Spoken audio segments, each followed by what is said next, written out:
Bonjour à tous, c'est Jenny Garden, je suis médium énergéticienne et je réponds à vos questions, celles que vous me posez lors des séances, lors des soins aussi ou tout simplement dans les commentaires ou sur les réseaux sociaux, par rapport, justement à vos parcours de flammes jumelles ou tout simplement en lien avec la spiritualité. Alors c'est parti, aujourd'hui on va faire cette question qui est une question sur les flammes jumelles. Pourquoi mon chaser me rejette alors que je lui ai avoué mes sentiments? Alors ça, on en déduit forcément que c'est un runner ou une runneuse qui pose cette question. Alors, cher runner ou chère runneuse, il semblerait que oui, tu aies eu peut-être certains déclics. C'est déjà très bien, félicitations. Donc, tu lui as avoué tes sentiments, tu as avoué tes sentiments à ton chaser. Maintenant, comment tu as fait ça? Alors moi, j'étais pas présente. Si un jour il y a des runners qui veulent, filmer tout ça, je veux bien. Non, je plaisante bien évidemment, ça reste des moments d'intimité, mais, la prise de conscience, elle est importante sur ce parcours et elle vient pas comme ça. Elle vient après beaucoup de déboires, sur le parcours, elle vient après beaucoup de difficultés et souvent quand le runner ou la runneuse se rend compte que, il y a des sentiments pour son chaser, c'est souvent des choses qui n'ont pas été avouées ou avouées à demi-mot, donc de manière pas très claire ou avec des fuites, derrière. Donc, cher runner, chère runneuse, ça peut être compliqué pour ta chaser ou ton chaser, d'entendre effectivement que là, ça y est, maintenant, tu as compris que tu avais des sentiments et tu les renies plus. Mais quelle est la garantie pour ton chaser, là, maintenant, tout de suite, que tu ne repartiras pas en arrière, que demain, tu vas pas, lui dire comme tu as peut-être déjà fait sur le parcours? Parce que j'ai eu des témoignages comme ça de chaser, qui disaient que le runner, après leur avoir avoué leurs sentiments, était reparti en arrière, avait trouvé une tierce, et cetera. Comment, cher runner, chère runneuse, tu veux que ta chaser ou ton chaser te sente sincère, te croie, mais surtout sois certain ou certaine qu'il n'y aura plus jamais d'aller-retour comme il y en a eu certainement déjà beaucoup trop dans le passé. C'est là où ça va être un travail de longue haleine puisque si ta chaser t'a rejeté, il y a probablement encore une partie de faux self que tu n'as pas perçue, qu'elle a ressenti, qu'elle ou il a ressenti, et c'est aussi pour ça qu'elle t'a rejeté. Alors là, on parle sur des parcours où on est censé se réunir. Je le rappelle, me concernant, je ne pense pas que tous les parcours de flammes jumelles qui sont incarnés en ce moment se réuniront forcément dans cette incarnation. Ils se réuniront, à mon sens, bien sûr, mais pas forcément dans cette incarnation actuelle. Je sais qu'on n'est pas tous d'accord, mais c'est ma vision des choses pour le moment. Je ne dis pas que j'en changerai jamais, mais pour le moment, c'est l'avis que j'ai. Comment on peut être certain, après avoir vécu plusieurs incarnations où on s'est pas réunis, que cette fois-ci, c'est la bonne? Vous voyez, c'est ça mon point de vue. Donc, des fois, j'ai beau être médium, je suis comme saint Thomas, je crois que ce que je vois. Donc bon, voilà, peut-être que je changerai d'avis à un moment donné, mais pour l'instant, j'en suis là. Donc ta chaser ou ton chaser a peut-être senti qu'il y avait encore un petit peu de peur, un petit peu de faux self qui était présent. Et c'est aussi pour ça qu'elle ou il te rejette. Sinon, qu'est-ce qu'il pourrait y avoir d'autre? Il pourrait y avoir aussi, on a certains runners qui reviennent un peu par défaut envers leur chaser en disant: «Oui, je me suis rendu compte de mes sentiments, mais en grosso modo, si j'avais pu encore éluder un petit peu le truc, j'aurais fait autrement». Bon, forcément, chaser, qui a travaillé sur lui ou sur elle, à un moment donné va dire: «Écoute, si je suis un choix de secours, je préfère pas être un choix du tout», tu vois? Ce qui s'entend aussi. Donc tout est à voir en fonction de comment ça s'est passé, qu'est-ce qui a été dit, comment ça a été exprimé. on conseille toujours, hein, sur, ce retour du runner envers son chaser d'être clair, d'être authentique, de dire les choses réellement, les sentiments réellement qu'on a pour son chaser et de pas être dans les peurs, de pas être dans les masques ou en tout cas, s'il y a des peurs, de les expliquer et non pas de repartir dans l'ego, dans un comportement qui va ne pas être authentique. Donc, à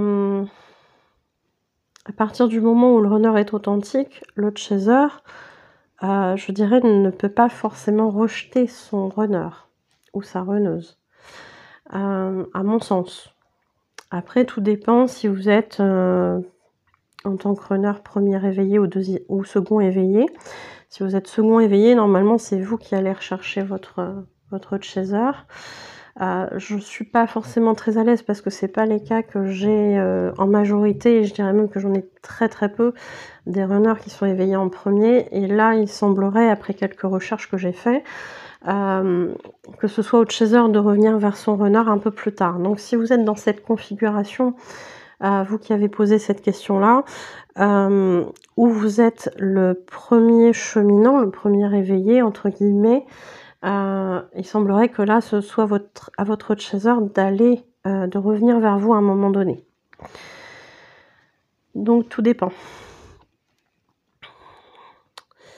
Il faut savoir aussi sur les parcours les plus classiques, hein, ceux que je connais le mieux, c'est-à-dire le chaser éveillé en premier, que le chaser est aussi beaucoup de peur, mais ça j'en ai parlé un petit peu avant. Le chaser, il a mis du temps avant de se sentir en complétude. Il y a eu beaucoup d'allers-retours de son runner et à chaque fois,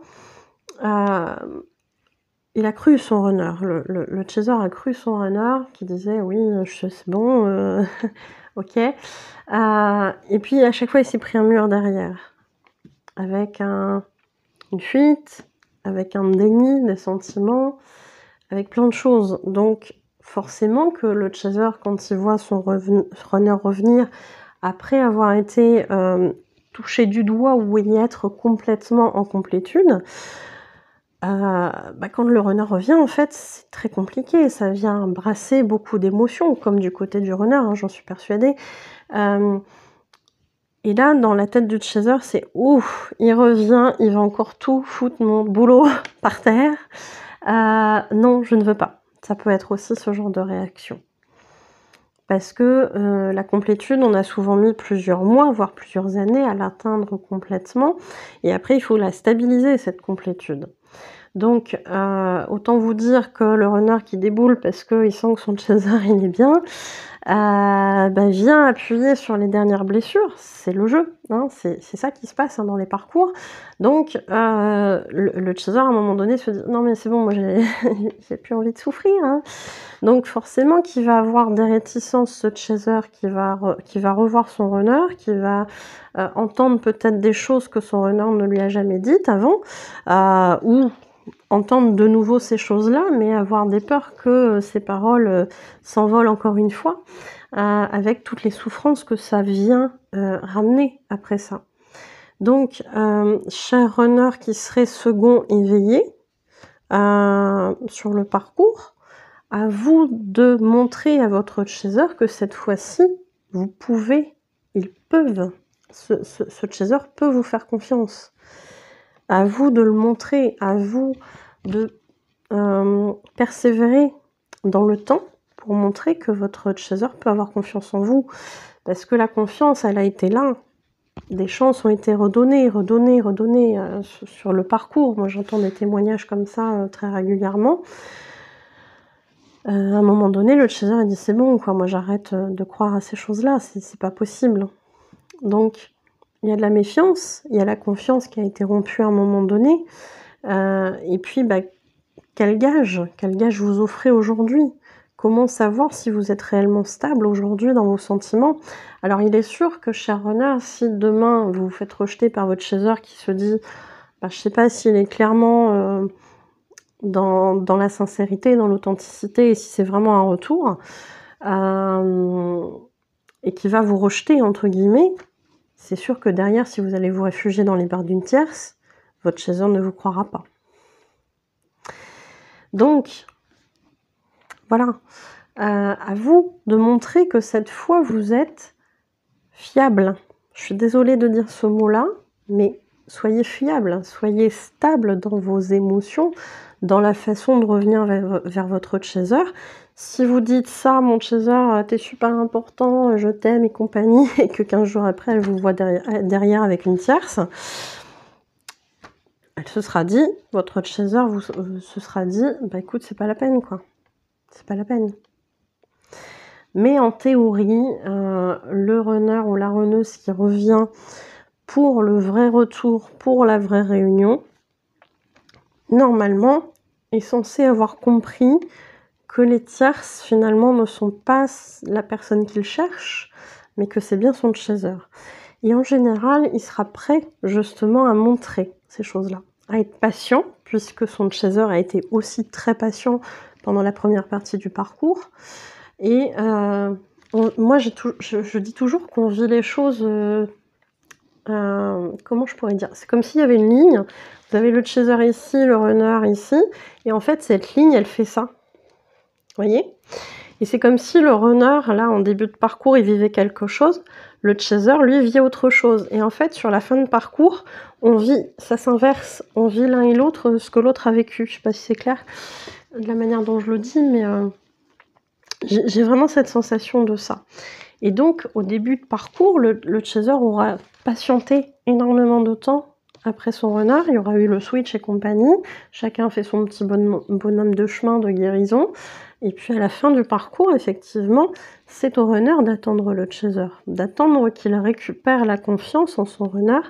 Et ça peut mettre du temps, effectivement, comme le runner aura mis du temps au début de parcours pour faire ses compréhensions. Donc voilà ce qui m'est venu là pour cette vidéo. Donc tout dépend où vous êtes, cher runner, qui avait posé cette question. Est-ce que vous êtes le premier éveillé, le second éveillé? J'ai pas plus d'infos, donc j'ai essayé de donner les informations sur les différents cas de figure. J'espère que ça aura répondu à votre question. Et puis, j'espère que ça aura aidé aussi d'autres personnes qui regarderont cette vidéo. Je vous souhaite une belle journée ou une belle soirée et je vous dis à bientôt. Merci de m'avoir écouté. Prenez soin de vous.